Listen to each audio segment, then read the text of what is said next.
দর্মা ভ্যালিতে এখন বাজে সকাল 7:30। পঞ্চচল্লির ঠিক অপোজিটের পাহাড়ে সানরাইজ হচ্ছে, এখনো হয়নি। সে এক অপূর্ব স্বর্গীয় দৃশ্য। এই দর্মা ভ্যালি অন্ধকার হয়ে আছে, শুধুমাত্র পঞ্চচল্লিতে অনেকক্ষণ আগে থেকেই আলোটা পড়েছে। ফ্রিজিং কোল্ড, একেবারে স্পাইন চিলিং যাকে বলে, ঠিক সেরকমই সানরাইজ হচ্ছে। সূর্য উঠলে তবে এখানে জীবন শুরু হয়। কিছু করার নেই, সারা দিন এত ঠান্ডা।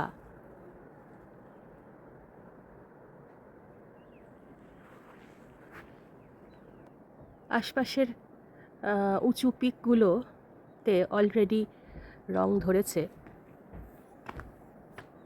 আরেকটু অপেক্ষা, আরেকটু সময়ের অপেক্ষা। ওরা সেইটা এখন আকাশকে আলোকিত করে রেখেছে। এদিকে পঞ্চচল্লি একেবারে সাদা ধপধপ করছে।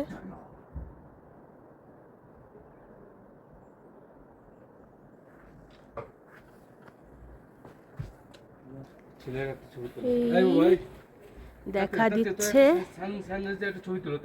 বাবা নয়, এই সানরাইজ হয়ে গেল দর্মা ভ্যালিতে। হঠাৎ করে সূর্যি মামা উদয় হলেন।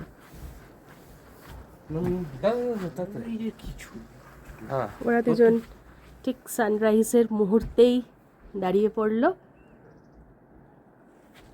অদ্ভুত, অসাধারণ।